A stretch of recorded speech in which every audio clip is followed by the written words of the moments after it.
Realmente. E agora partindo para já outra questão, o que vocês veem para os fundos imobiliários em 2024? O Barsi diz que não vale a pena, que é risco de renda variável com retorno de renda fixa. Qual que é a visão de vocês sobre os fundos imobiliários? Você discorda do Barsi, né? A capa aí já dando pessoal.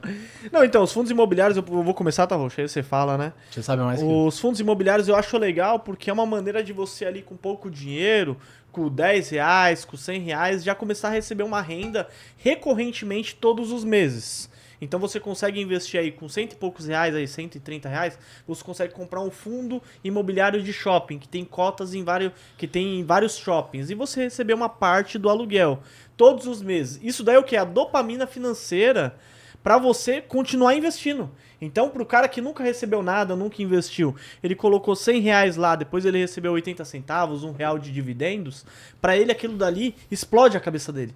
Ele fala, bom, se eu tenho uma cota, se eu tiver 10 cotas, eu vou receber R$10. E aí começa a funcionar a cabeça dele, né? Pro Barsi não faz sentido, por quê, né? Porque o Barsi, ele já vem investindo em ações aí muitos anos, né? E, pô, o Barsi, ele é o Pelé dos negócios, ele fez multiplicar várias vezes o patrimônio dele e deu muito certo pra ele. Nem tinha fundo imobiliário quando ele começou a investir. Nem tinha fundo imobiliário, parece que ele teve uma experiência logo no começo ali que não foi tão legal, e ele colocou na cabeça dele que não faz sentido pra ele. E ele tá errado? Não, porque a estratégia dele deu muito certo, né? E muitas pessoas chegam no canal perguntando, falam, pô, Luan, mas fiquei chateado com vocês falarem de fundo imobiliário aí, o Barsi fala que não presta, né? Mas a gente tem que separar muito, né, a idade que o Barsi está, a experiência de vida dele, porque os investimentos não é somente o que eu conheço. Tem toda a experiência do Barsi, você vai ter uma experiência. Uma pessoa que está lá nos Estados Unidos tem uma visão totalmente de mundo diferente de alguém que está aqui no Brasil. Então, as experiências que você viveu vai contar muito sobre o seu comportamento com o dinheiro, né? E hoje na sociedade é muito simples você investir em fundo imobiliário e entender. Então, bom, a gente entra lá no Outlet Catarina. Bom, é do XPML11, que até eu tenho cotas na carteira da Laura. Então eu entro lá, eu vejo uma Gucci. A Gucci paga aluguel para esse fundo, então eu estou recebendo o aluguel da Gucci. Vejo Nike, vejo Adidas, vejo McDonald's. Você acha que essas empresas vão deixar de pagar dividendos? Você acha que o público do Outlet Catarina, que é o público classe A, que não tem, assim, a gente pode dizer que não tem... Não tem uma crise muito forte. A crise não abala ele. Se a gasolina tiver 10 contos, os caras vão estar lá gastando comprando Gucci. Então eu consigo ver sentido nos fundos imobiliários, né? Não sei o roxo aí, qual que é a estratégia do roxo, mas eu vejo bastante sentido e eu acho que é muito bom por conta dessa dopamina financeira que dá na pessoa logo ali de receber os primeiros dividendos. Eu não sei se eu fiquei falando muita coisa aqui. Não, tá certo. Aí agora é a vez do roxo que você vê. Depois quero a opinião de vocês. Eu não entendo tanto de fundo imobiliário especificamente. Então eu vou tratar mais de portfólio e mais de investimentos imobiliários de modo geral. Então assim, investimento imobiliário é uma das poucas maneiras de alguém ficar rico. Tá certo? Nos Estados Unidos deixou muita gente muito rico e no Brasil também. O cara comprou um terreninho lá 30, 50 anos atrás, hoje vale milhões de reais, né?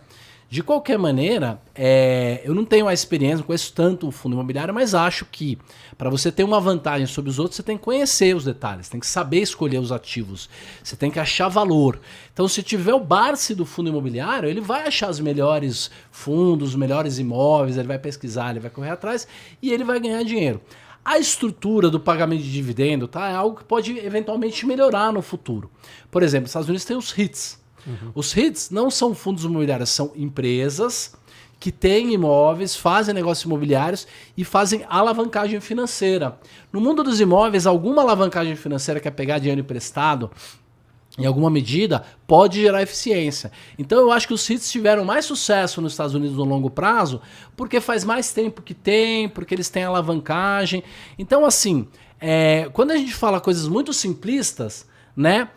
Você entra no estereotipo que a gente estava falando, né? Então, assim, é bom ou é ruim?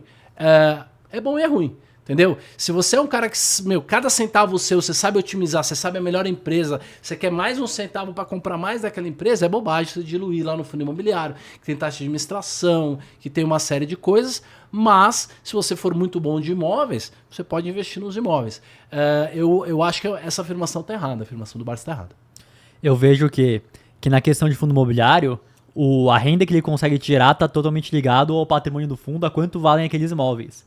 E eu vejo que na questão de precificação, óbvio que tem o upside dos imóveis, são bons imóveis, mas não é algo absurdo. Então vai ter o reajuste ali dos aluguéis anualmente, pelo IPCA ou por outro índice que seja, mas eu vejo que a possibilidade dele te dar um retorno no longo prazo acaba sendo menor do que uma empresa que tem a possibilidade de crescer as suas receitas de uma forma muito mais acelerada do que um fundo imobiliário que depende justamente do patrimônio que ele tem de fato.